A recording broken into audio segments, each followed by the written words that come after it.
உலகின் முதல் சிவாலயம் அப்படின்னு சொல்லக்கூடிய இப்போ போன வாரத்தில் கும்பாபிஷேகம் நடைபெற்ற உத்தரகோசமங்கை இங்கே தான் மிக உயர்ந்த உலகின் மிக உயர்ந்த நடராஜர் விக்கிரகம் சுயம்பு மூர்த்தியாக யாரும் கை வச்செல்லாம் பண்ணலை. மரகதத்தால் செய்யப்பட்ட நடராஜர் யாரும் கை வைத்து செய்யலை. அவ்வளோ பெரிய பொக்கிஷமான ஒரு விஷயம் அப்படின்னு பார்த்தோம்னா உத்தரகோசமங்கை.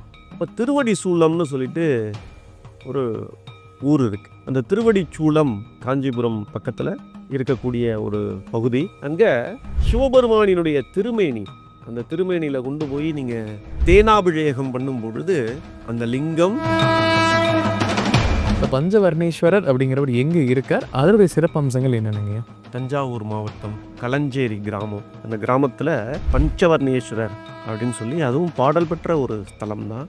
இந்த பஞ்சவர்ணேஸ்வரர் அப்படிங்கிறவர் பஞ்சபூதங்களை உள்ளடக்கிய நமசிவாய மந்திரத்தை உள்ளடக்கிய ஒரு ஆலயம் அப்படின்னு சொல்லணும். இதை ஏன் சொல்கிறோம் அப்படின்னாக்க, சுவாமியினுடைய பெயர்லேயே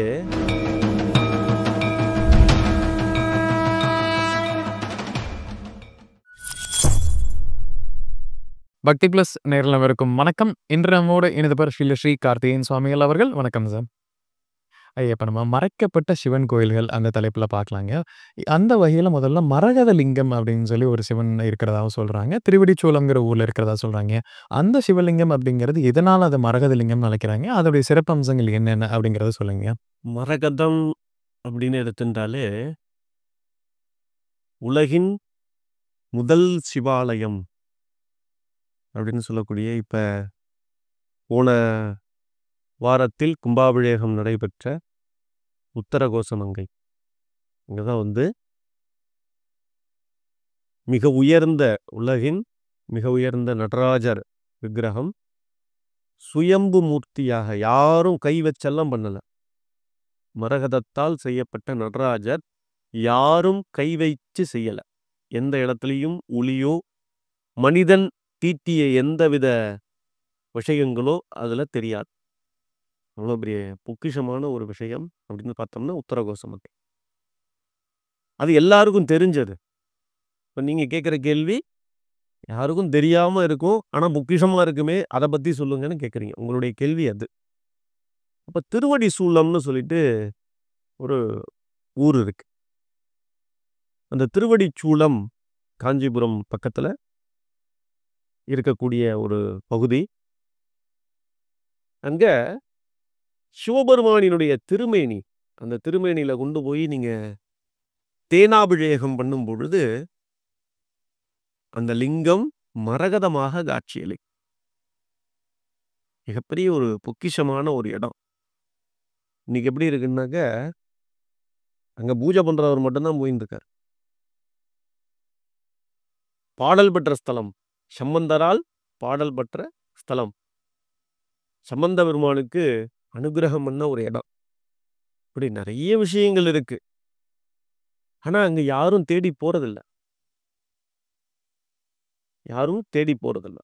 அப்படி தேடி போனோம் அப்படின்னா நிச்சயமா நமக்கான நன்மைகள், நமக்கான ஒரு வரப்பிரசாதம் அப்படிங்கிறது கிடைக்கும்.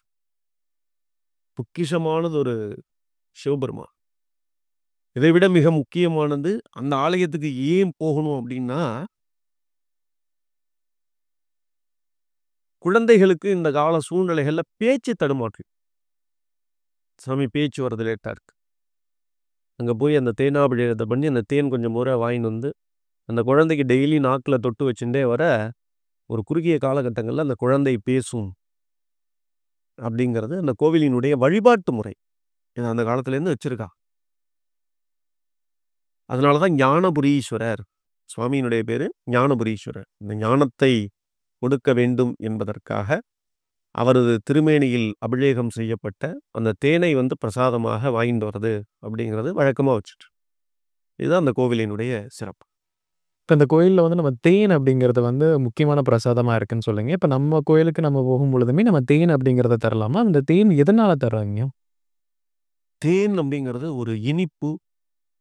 இதைவிட மிக முக்கியமானது, இறைவனுக்கு பிடித்தமானது ஒரு விஷயம் அப்படின்னு சொல்லப்பட்டிருக்கிறது. அதை சம்ஸ்கிருதத்தில் மது அப்படின்னு சொல்லுவா. மது வர்க்கம் அப்படின்னு சொல்லிட்டு. அந்த மது வர்க்கத்தை இறைவனுக்கு அபிஷேகம் செய்யும் பொழுது இறைவன் அதில் மகிழ்ச்சி அடைந்து இனிப்பான விஷயங்களை நமக்கு தருவான் அப்படிங்கிறது சொல்லப்பட்ட ஒரு விஷயம்.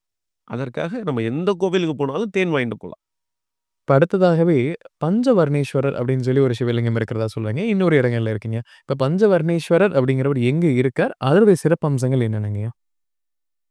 தஞ்சாவூர் மாவட்டம் களஞ்சேரி கிராமம். அந்த கிராமத்துல பஞ்சவர்ணேஸ்வரர் அப்படின்னு சொல்லி அதுவும் பாடல் பெற்ற ஒரு ஸ்தலம் தான். இந்த பஞ்சவர்ணேஸ்வரர் அப்படிங்கிறவர் பஞ்சபூதங்களை உள்ளடக்கிய நமசிவாய மந்திரத்தை உள்ளடக்கிய ஒரு ஆலயம் அப்படின்னு சொல்றோம். இதை ஏன் சொல்றோம் அப்படின்னாக்க சுவாமியினுடைய பெயர்லேயே சில விஷயங்கள் அடங்கி இருக்கிறது. ஒரு நாள் சூரிய உதயத்திலிருந்து சூரிய அஸ்தமனத்திற்கு உள்ளாக இறைவன் திருமேனி 5 விதமான நிறங்களை அடையும். 5 விதமான நிறங்களை அடையும். அதனால பஞ்சவர்ணேஸ்வரர் 5 வர்ணங்களை உடையவர் அப்படின்னு சொல்லிட்டு சொல்றது. அங்க ஒரு நாள் பொழுது அமர்ந்து அந்த 5 திருமேனிகளையும் கண்டு ரசித்து கண்ணுற்று பார்த்து நாம் வணங்கி வந்தால் நம் வாழ்நாளில் அனைத்து விதமான பாவங்களையும் தொலைத்ததாக சொல்லப்படுகிறது. கங்கையில ஸ்நானம் பண்ணதற்கான புண்ணிய பலன் அங்க போய் தரிசனம் பண்ணா கிடைக்கும். அங்க மணி அடிக்கிறதுக்கே ஆள் பஞ்சமா இருக்கு. கோவிலுக்கு பூஜைக்கு ஆள் வேணும், பூஜைக்கு ஆள் வேணும்னு சொல்லி தேடின்னு இருக்கா. அப்பேற்பட்ட ஒரு ஸ்தலம், அப்பேற்பட்ட இறைவனுடைய திருமேனி, எத்தனையோ விஷயங்கள் பொக்கிஷங்கள் இருக்கிறது. ஆனா கிராமம் அப்படிங்கிறதுனால நிறைய நபர்கள் கிராமங்கள்ல இருந்து நகரத்திற்கு வந்தாச்சு. இன்னைக்கு நகரம் தான் வாழ்க்கை.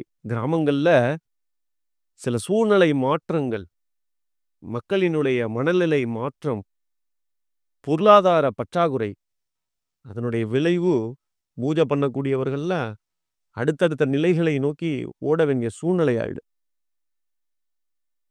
அதனுடைய விளைவு அந்த கோவில்ல பூஜை பண்றதுக்கு இன்னைக்கு ஆள் இல்லை. ஆனா அப்பேற்பட்ட ஒரு சிவபெருமான் அங்க உட்கார்ந்துட்டு இருக்கார். எல்லாத்தையும் பார்த்துன்னு தான் இருக்கார். எல்லாத்துக்கும் ஒரு முடிவு அவரே வச்சிருப்பார். இப்ப நம்ம அந்த கோயிலுக்கு செல்லும்போது நம்ம ஏதாவது அவங்களுக்கு இறைவனுக்கு நம்ம வாங்கிட்டு போகணும்னா என்ன குடுக்கலாங்கய்யா? அந்த இறைவனை பொறுத்தவரையில் நீங்க வாசனாதி புஷ்பங்கள் வாசனாதி புஷ்பங்கள் அப்படின்றத நீங்க வாங்கிட்டு போகலாம். பொதுவா சிவபெருமானுக்கு வாசனாதி புஷ்பங்கள் அப்படிங்கிறது இந்த அட்சய திருதியை அப்படின்னு சொல்லக்கூடிய நாட்கள்ல அர்ச்சிக்கலாம். இந்த அட்சய திருதியை அன்னைக்கு தான் மகாவிஷ்ணு 1008 தாமரை மலர்களால அர்ச்சனை செய்து சுதர்சன சக்கரத்தை பெற்றதாக சொல்லப்படுகிறது. அப்போ இந்த வாசனாதி திரவியங்கள், வாசனாதி புஷ்பங்கள் கொண்டு அர்ச்சிப்பது அப்படிங்கிறது நன்மைகளை உண்டாகும்.